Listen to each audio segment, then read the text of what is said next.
Hello friend, আজকে একটা নতুন ভিডিও নিয়ে চলে আসলাম। প্রথম ভিডিও আমার, তোমরা সবাই সঙ্গে থাকো আমার। আমাকে একটু সাপোর্ট করো, একটু সাবস্ক্রাইব করে দিও চ্যানেলটা। তোমরা পাশে না থাকলে আমি ভিডিও কমপ্লিট করতে পারবো না।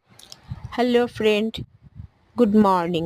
সকালবেলা আমি কাজ থেকে চলে এসেছি, এসে দেখো আমি সকালের টিফিনের ব্যবস্থা করছি। সকালে আজকে কি টিফিন খাবো, রবিবার, তা ভাবলাম আজকে একটুখানি ডিম টোস্ট খাওয়া যাক। তাই আজকে দেখো ডিম টোস্ট খাওয়ার জন্য আমি নিয়ে চলে এসেছি পাউরুটি। আর পাউরুটি আর ডিম তো ঘরেই থাকে, তা ছেলেরা খাবে, আমিও খাবো, তাই জন্য তাড়াতাড়ি করে ডিম টোস্টটা বসিয়ে দিলাম। কার কার ভালো লাগে ডিম টোস্ট খেতে কমেন্ট করে একটু জানিও। আর বন্ধুরা, আমি একটা কথা বলছি, শোনো, তোমরা আমার সঙ্গে থেকো, পাশে থেকো, আর চ্যানেলটা একটু সাবস্ক্রাইব করে দিও, কারণ আমি ফার্স্ট টাইম ভিডিও শুরু করছি। তা তোমরা পাশে না থাকলে আমি কিছুই করতে পারবো না, তাই বলছি তোমরা আমার সঙ্গে থাকো। আর এই ডিম টোস্টটা করেছি, কার কার ভালো লাগে ডিম টোস্ট করতে কমেন্ট করো। দেখো আমি এত খিদে পেয়েছে, এক পিস কিন্তু আমি কমপ্লিট করে ফেললাম খাওয়া, আর এক পিসও আমি খেয়ে নেবো। আজকে এই খাওয়া দাওয়ার পরে চলবে আজকে রান্না। আমি কি রান্না করব আজকে রবিবারে সেটা তোমাদের সঙ্গে শেয়ার করব। এই দেখো আমি কচুর শাক ধুয়ে নিয়ে প্রেসারে দিয়ে দিলাম। আজকে হবে কচুর শাক, এই যে ইলিশ মাছের মাথা দিয়ে। তারপরে রয়েছে রান্না আজকে, দেখো ইলিশ মাছের মাথা দিয়ে তো এটা করবই।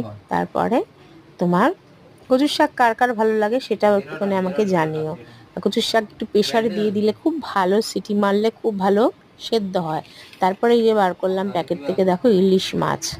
আচ্ছা, ইলিশ মাছ হবে, খুব ভালো লাগে ইলিশ মাছ। বর্ষার মধ্যে কার না ভালো লাগে, ভালো, আমার তো ভীষণই ভালো লাগে। আমার বেগুন দিয়েও ভালো লাগে, প্লাস সর্ষে ভাপাও খুব দারুণ লাগে। তা চলো, ইলিশ মাছ তো হবেই আজকে, কোনো কথা হবে না, রবিবার বলে কথা।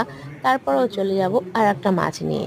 আর এটা বসিয়ে দিয়েছিলাম আমি গাটি কচু, কমপ্লিট হয়ে গেছে। আর এটা হচ্ছে কাতলা মাছ, একটু সজনে ডাঁটা দিয়ে কমপ্লিট করলাম রান্নাটা। খুব ভালো লাগে কাতলা মাছও। আজকে দেখো এই যে কাতলা মাছ আর এই রান্নাটা, গাটি কচুটা কমপ্লিট হয়ে গেছে আমার। তারপরে কাতলা মাছের আর ক পিস মাছ রয়েছে, সেটাকে আমি ভেজে নেব।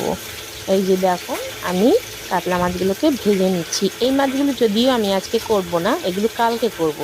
আর এই যে ইলিশ মাছটা কেটে ধুয়ে নুন হলুদ সুন্দর করে মাখিয়ে নিয়েছি, এটাও আমি মাথাটা কিন্তু এই কচুর শাকে দেবো। আর পিসগুলো আমি বাটিতে করে রেখে দিচ্ছি, কারণ আমি আজকে ইলিশ মাছটা করবো না, ইলিশ মাছটা করব কালকে। সব মাছ একসঙ্গে তো খাবো না, আমাদের গরিবের ঘর বন্ধুরা, তা বুঝতেই পারছো। এটা বেগুন দিয়ে